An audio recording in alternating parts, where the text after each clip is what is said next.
Okay students, today I am going to teach you one more question which comes in your English question paper and carries 1 mark. The question is how to use to in a sentence. ಈ question 8th, 9th, 10th ಮತ್ತು even English medium ಸ್ಟೂಡೆಂಟ್ಸಿಗೂ ಈ question ಇರುತ್ತೆ. Clear? Are you ready to learn? Yes. ಫಸ್ಟಿಗೆ TOO ಅಂದರೆ ಏನು ಇದನ್ನು ತಿಳ್ಕೋಬೇಕು. Too is an adverb. ಇದೊಂದು adverb. TOO is an adverb. Adverb means ಕ್ರಿಯಾ ವಿಶೇಷಣ. ಹಾಗಾದರೆ ಇದರ ಅರ್ಥ ಏನು? To means very. ಟು ಅಂದರೆ ಏನು ಹೇಳ್ರಿ? ವೆರಿ. What else? ಮತ್ತೇನು ಅರ್ಥ ಆಗುತ್ತೆ? ಎಕ್ಸ್ಟ್ರೀಮ್ಲಿ. EXTREMELY. ಎಕ್ಸ್ಟ್ರೀಮ್ಲಿ. ಅಂಡರ್ಸ್ಟ್ಯಾಂಡ್? ಮತ್ತೇನಾಗುತ್ತೆ? Beyond the limit.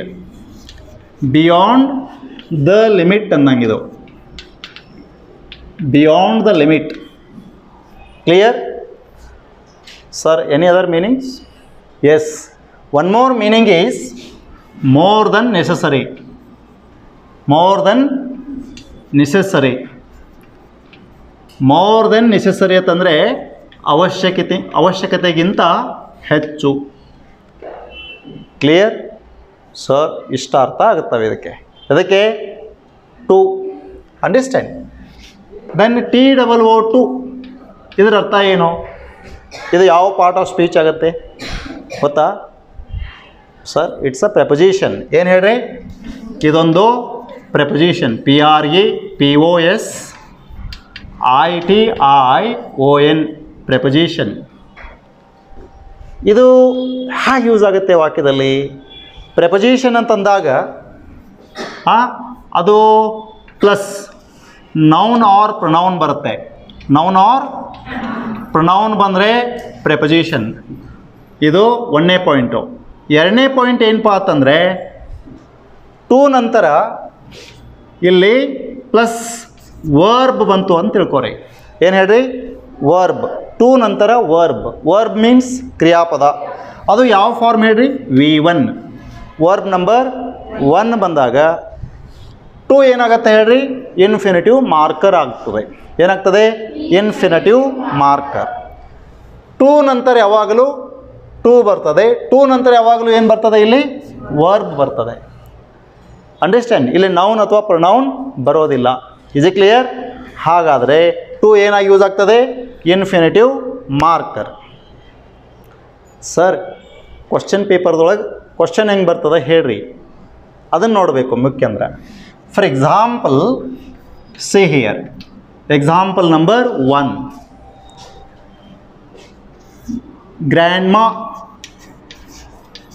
Grandma is very old. Full stop. Grandma is very old. She cannot sit up. She cannot sit up in bed. She cannot sit up in bed. ಇಲ್ಲಿ ನೋಡ್ರಿ. Very very important point. ನಿಮಗೆ ಎಷ್ಟು sentence ಕೊಟ್ಟಾರೆ ಹೇಳ್ರಿ? 2. Question ಪೇಪರ್ದೊಳಗೆ ಎಷ್ಟು sentence ಕೊಡ್ತಾನೋ? 2 sentence ಕೊಡ್ತಾನೆ. First sentence ಏನದ ಇಲ್ಲಿ? Grandma is very old. She cannot sit up in bed. 2ನೇ ವಾಕ್ಯದ. ಈಗ TOO ಮತ್ತು TOO ಉಪಯೋಗಿಸಿ 2 ವಾಕ್ಯಗಳನ್ನು ಒಂದು ವಾಕ್ಯ ಮಾಡಬೇಕು. ಟು ಯೂಸ್ ಮಾಡಿ 2 ವಾಕ್ಯಗಳನ್ನು ಕೂಡಿಸಿ ಒಂದೇ ವಾಕ್ಯ ಮಾಡಬೇಕು. ಹೇಗೆ ಮಾಡೋದು? ಈಸಿ. ಇಲ್ಲಿ ನೋಡ್ರಿ. ಆನ್ಸರ್. ಫಸ್ಟ್ ಸಬ್ಜೆಕ್ಟ್ ಏನದ? ಆ್ಯಸ್ ಇಟ್ ಈಸ್ ಬರೀಬೇಕು. ಏನದ ರೀ? Grandma. Verb as it is ಬರೀಬೇಕು. ಈಸ್ ಬರದ್ರಿ. ವೆರಿ ತೆಗಿಬೇಕು. ತೆಗೆದ್ರಿ ಏನು ಹಾಕ್ಬೇಕಿಲ್ಲಿ? TOO ಹಾಕಬೇಕು. ಕ್ಲಿಯರ್? ಹಾಂ. ಆಮೇಲೆ ಇಲ್ಲಿ ಏನದ ನೋಡ್ರಿ? ಅಡ್ಜೆಕ್ಟಿವ್ ಅದ. ಓಲ್ಡ್ ಆ್ಯಸ್ ಇಟ್ ಈಸ್ ಬರೀಬೇಕು. ಅಡ್ಜೆಕ್ಟಿವನ್ನು ಆ್ಯಸ್ ಇಟ್ ಈಸ್ ಬರೀಬೇಕು. ನೆಕ್ಸ್ಟ್ ಏನದ? ಫುಲ್ ಸ್ಟಾಪ್ ಅದ. ಫುಲ್ ಸ್ಟಾಪ್ ತೆಗಿಬೇಕು, TO2 ಹಾಕಬೇಕು. ಬಂತಲ್ರಿ? ಮುಂದೆ ಎರಡನೇ ವಾಕ್ಯದ ಸಬ್ಜೆಕ್ಟ್ ನೋಡಬೇಕು. ಏನದ? ಸಿ ಅದ. ಸಿ ಯಾವುದ್ರ ಬದಲಿ ಯೂಸ್ ಆಗ್ಯದ? ಗ್ರ್ಯಾಂಡ್ಮಾ ಬದಲಿ C. The first sentence subject, I mean the subject of the first sentence is noun. The subject of the second sentence is pronoun. Both the subjects refer to same person. ಹೌದಲ್ರಿ? ಎರಡೂ ಒಂದೇ ಪರ್ಸನನ್ನು ಸೂಚಿಸ್ತವೆ. ಆದ್ದರಿಂದ C ಮತ್ತು cannot ತೆಗಿಬೇಕು, subject ಮತ್ತು helping verb ತೆಗಿಬೇಕು. ಉಳಿತೇನೀಗ? ಸಿಟ್ up in bed. ಇದು verb ಉಳಿತಿಲ್ರಿ? To ನಂತರ ಏನು ಬರ್ತದೆ ಹೇಳ್ರಿ? ರೂಲ್ ಪ್ರಕಾರ ವರ್ಬ್. ಈಗ ಏನು ಬರಿಬೇಕು? Sit up in bed. Sit up in bed. ವಾಕ್ಯ ಮುಗೀತು, 1 ಮಾರ್ಕ್ ಬಂತು. ಈಜಿ ಐತ್ರಿ? ಮಾಡ್ತಾರೆ? ಎಸ್. ಸೆಕೆಂಡ್ ಎಕ್ಸಾಂಪಲ್, ಗ್ರ್ಯಾಂಡ್ಪಾ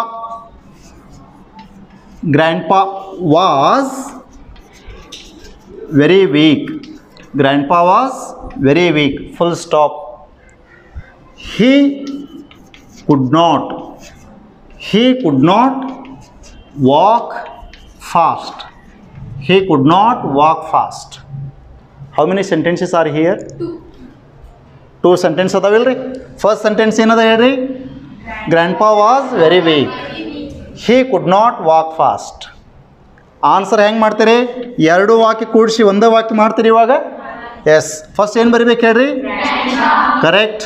ಗ್ರ್ಯಾಂಡ್ಪಾ ಬರದ್ರಿ, ವರ್ಬ್ ಆ್ಯಸ್ ಇಟ್ ಈಸ್ ಬರದ್ರಿ, ವೆರಿ ತೆಗೆದ್ರಿ, TOO2 ಹಾಕಿದ್ರಿ, ಸರಳ ಇದ್ರಿ. ಆಮೇಲೆ ಅಡ್ಜೆಕ್ಟಿವ್ ಅದ, ಹಾಂ, ವೀಕ್ ಆ್ಯಸ್ ಇಟ್ ಈಸ್ ಬರಿಬೇಕು, ಬರದ್ರಿ. ಫುಲ್ ಸ್ಟಾಪ್ ಐತಿ, ತೆಗೆದ್ರಿ, ಏನು ಬರಿಬೇಕಲ್ಲಿ? ಹಾಂ, TO2 ಬರಿಬೇಕು. ಆಮೇಲೆ ಸಬ್ಜೆಕ್ಟ್ ನೋಡಬೇಕು. ಗ್ರ್ಯಾಂಡ್ಪಾ ಮತ್ತು ಹಿ ಒಂದೇ ವ್ಯಕ್ತಿಯನ್ನು ಸೂಚಿಸ್ತಾವಿಲ್ರಿ? ಹಾಂ, ಸಬ್ಜೆಕ್ಟ್ ಕ್ಯಾನ್ಸಲ್ ಆಯ್ತು ಮತ್ತು ಹೆಲ್ಪಿಂಗ್ ವರ್ಬ್. ಕೆನಾಟ್ ಇದ್ರೆ ಕೆನಾಟ್ ತೆಗಿಬೇಕು, ಕುಡ್ ನಾಟ್ ಇದ್ರೆ ಕುಡ್ ನಾಟ್ ತೆಗಿಬೇಕು, ವಿಲ್ ನಾಟ್ ಇದ್ರೆ ವಿಲ್ ನಾಟ್ ತೆಗಿಬೇಕು. ಡೈರೆಕ್ಟ್ ಟು ನಂತರ ಏನು ಬರಿಬೇಕು ಹೇಳ್ರಿ? ವರ್ಬ್ ಬರಿಬೇಕು. ಏನು ಬರಿಬೇಕು? ವರ್ಬ್ ಬರಿಬೇಕು. ಟು ವಾಕ್ ಏನು ಬರಿತೀರಿ? ಫಾಸ್ಟ್. ಈಜಿ ಐತ್ರಿ? ಸರಳ ಐತಲ್ರಿ? ಎಸ್. ಥರ್ಡ್ ಎಕ್ಸಾಂಪಲ್ ಈಗ ನೋಡ್ರಿ. Girish is very honest.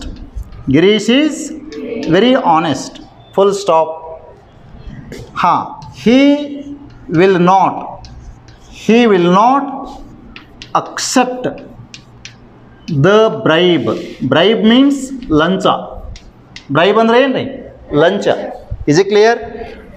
ಎಷ್ಟು ಸೆಂಟೆನ್ಸ್ ಅದಾವೆ ಹೇಳ್ರಿ? 2 ಸೆಂಟೆನ್ಸ್ ಅದಾವೆ. ಎರಡು ಸೆಂಟೆನ್ಸಸ್ಗಳನ್ನ ಏನು ಮಾಡ್ಬೇಕು ರೀ? ಟು ಯೂಸ್ ಮಾಡಿ ಒಂದೇ ಸೆಂಟೆನ್ಸ್ ಮಾಡಬೇಕು. ಕ್ಲಿಯರ್? ಮಾಡ್ತೀರಿ? ಏನು ಮಾಡ್ಬೇಕು ಇವಾಗ? ಗಿರೀಶ್. ನೆಕ್ಸ್ಟ್ ವರ್ಬ್ ಬರಿಬೇಕು. ನೆಕ್ಸ್ಟ್ ವೆರಿ ತೆಗಿಬೇಕು, ಟು ಹಾಕಬೇಕು. Then honest adjective as it is ಬರಿಬೇಕು. ಬರದ್ರಿ? ನೆಕ್ಸ್ಟ್ ಏನು ಮಾಡಬೇಕು?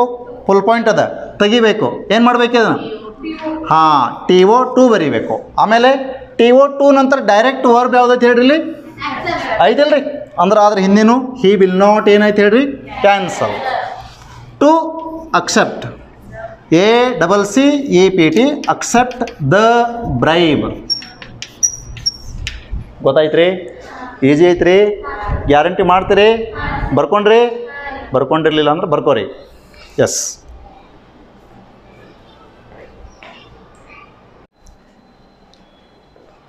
Okay students, let us see some more examples.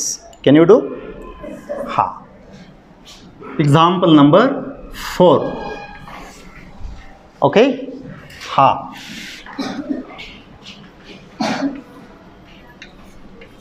Ram was very strong. Ram was very strong. Full point. He could lift the bag. He could lift the bag. Right? Ram was very strong. Adjective ಏನದ? Positive ಅದ. ಮುಂದೆ ಇಲ್ಲಿ ನೋಡ್ರಿ, verb positive ಐತೋ negative ಐತೆ ಹೇಳ್ರಿ? Verb positive ಅದ, ಅಡ್ಜೆಕ್ಟಿವ್ನು positive ಅದ, ಹೌದಲ್ಲ? ಹಾಂ, ಇವಾಗ ನಾವೇನು ಯೂಸ್ ಮಾಡಬೇಕು? ಟು ಯೂಸ್ ಮಾಡಿ ಎರಡು ವಾಕ್ಯಗಳನ್ನು ಒಂದೇ ವಾಕ್ಯ ಮಾಡೋದದ. ಫಸ್ಟಿಗೆ ಏನು ಮಾಡ್ತೀರಿ? ಆನ್ಸರ್ ನೋಡ್ರಿ. ಫಸ್ಟ್ ಏನು ಬರೀತೀರಿ? ರಾಮ್ ಬರದ್ರಿ. ಆಮೇಲೆ ವರ್ಬ್ ಏನದ? ವಾಸ್. ಹ್ಯಾಸ್ ಇಟ್ ಈಸ್ ಬರೀಬೇಕು. ಬರದ್ರಿ. ವೆರಿ ತೆಗೆದ್ರಿ. ಏನು ಹಾಕಿದ್ರಿ? TOO ಟು ಹಾಕಿದ್ರಿ. ಕರೆಕ್ಟ್. ಮುಂದೆ ಸ್ಟ್ರಾಂಗ್ ಅಡ್ಜೆಕ್ಟಿವ್ ಪಾಸಿಟಿವ್ ಐತೆ ನೆಗೆಟಿವ್ ಐತ್ರಿ? ಪಾಸಿಟಿವ್ ಅದ, ಹೌದಲ್ರಿ? ಮುಂದೆ ಫುಲ್ ಪಾಯಿಂಟ್ ತೆಗೆದ್ರಿ. ಏನು ಬರೀಬೇಕು? TO ಮೊದಲನೇ ವಾಕ್ಯದ ಕೊನೆಗೆ ಟು ಬರೀಬೇಕು. ಟು ಬರೆದ ಮೇಲೆ ಎಲ್ಲಿ ನೋಡ್ರಿ, ಎರಡನೇ ವಾಕ್ಯದೊಳಗೆ ವರ್ಬ್ ಪಾಸಿಟಿವ್ ಐತೆ ನೆಗೆಟಿವ್ ಐತೆ ಹೇಳ್ರಿ? ವರ್ಬ್ ಪಾಸಿಟಿವ್ ಐತಿಲ್ರಿ? ಹಾಂ, ಇಲ್ಲಿ ಅಡ್ಜೆಕ್ಟಿವ್ ಪಾಸಿಟಿವ್ ಅದ, ಎರಡನೇ ವಾಕ್ಯದೊಳಗೆ ವರ್ಬ್ ಪಾಸಿಟಿವ್ ಅದ, ಹೌದಲ್ರಿ? ಹಿಂಗಿತ್ತು ಅಂತಂದರೆ ನಾವು ಏನು ಮಾಡಬೇಕು? ಬರೇ ಟು ಮಾಡಬಾರ್ದು, ನಾಟ್ ಟು ಮಾಡಬೇಕು. ಏನು ಮಾಡ್ಬೇಕ್ರಿ? ನಾಟ್ ಟು ಮಾಡಬೇಕು. ಇದು ನೆನಪುಳಿದೈತ್ರಿ ಇಲ್ಲಿ. ಆಮೇಲೆ ಹೀ ಕುಡ್ ಕ್ಯಾನ್ಸಲ್ ಆಯಿತು. ಹೀ ಕುಡ್ ಕ್ಯಾನ್ಸಲ್ ಆಯಿತು. ಉಳಿತೇನೀಗ? ಹಾಂ ಹಾಂ, not to lift the bag. ಇದು ಹೀಗೆ ಯಾಕೆ?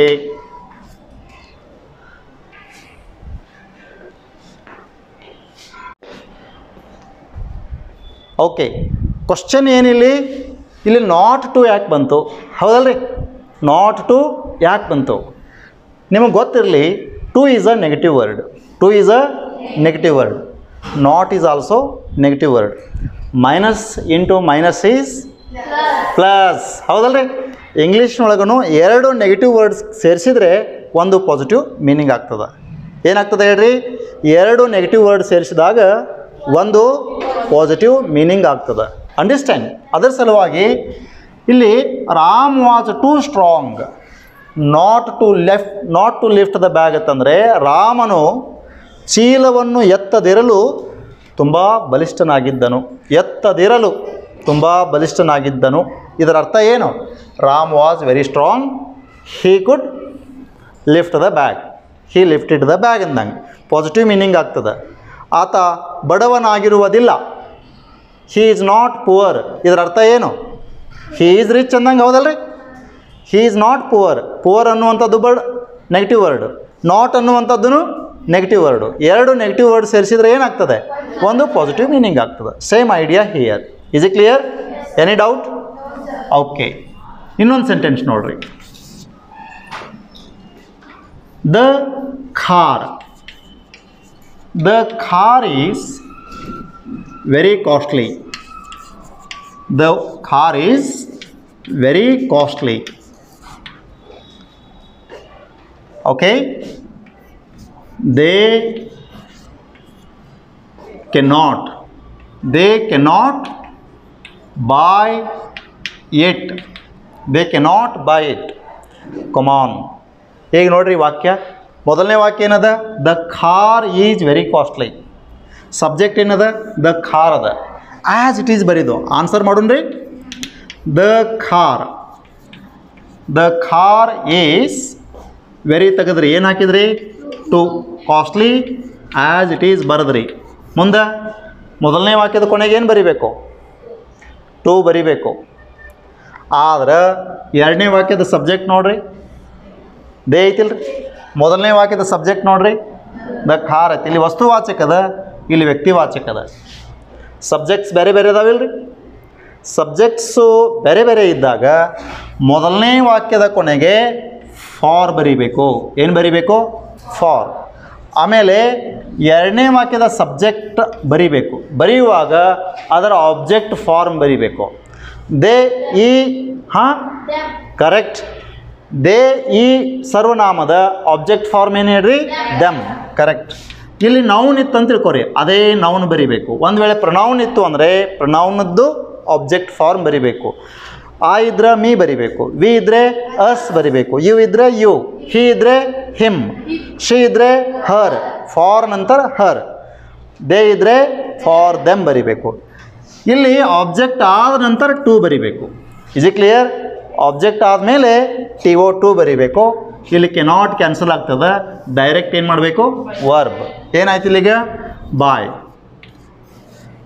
The car is too costly for them to buy. ಇಲ್ಲಿ ಇವಾಗ ಇಟ್ ಕ್ಯಾನ್ಸಲ್ ಆಗ್ತದೆ, direct full point. Any doubt here? ಇನ್ನೊಂದು ಮಾಡ್ತೀರಿ? S.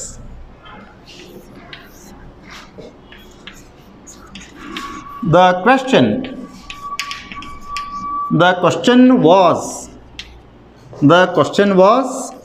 very tough. The question was very tough. I could not answer it. I could not answer it. I could not answer it. Come on, let's try. The question was too tough. Correct. Then subject ನೋಡಬೇಕು. The question ಅದ, ಆಮೇಲೆ ಇಲ್ಲಿ I ಅದ. ಏನಾಗಬೇಕು ಹೇಳ್ರಿ ಈಗ, for me. ಆಮೇಲೆ ಉಳಿತೇನೆ ಈಗ ಟು ಆನ್ಸರ್ ಅಂತ ಮಾಡಬೇಕು. ಇಟ್ ಬರಂಗಿಲ್ಲ, ಲಾಸ್ಟ್ ಪ್ರೊನೌನ್ ಕ್ಯಾನ್ಸಲ್ ಆಗ್ತದೆ, ಲಾಸ್ಟ್ ಆಬ್ಜೆಕ್ಟಿವ್ ಪ್ರೊನೌನ್ ಕ್ಯಾನ್ಸಲ್ ಆಗ್ತದೆ. Is it clear? To use ಮಾಡಿದಾಗ ಲಾಸ್ಟ್ ಆಬ್ಜೆಕ್ಟಿವ್ ಪ್ರೊನೌನ್ ಏನಾಗ್ತದೆ ಹೇಳ್ರಿ, ಕ್ಯಾನ್ಸಲ್ ಆಗ್ತದೆ. Any doubt? Is it easy? Yes, sir. Is it clear? Yes, sir. Are you happy? Yes, sir. If one question like this comes in annual question paper of English, do you feel that you can solve it? Yes, sir. Guarantee? Yes, sir. Then I would like to meet you all with one more interesting video next time. Till then, bye. Yes.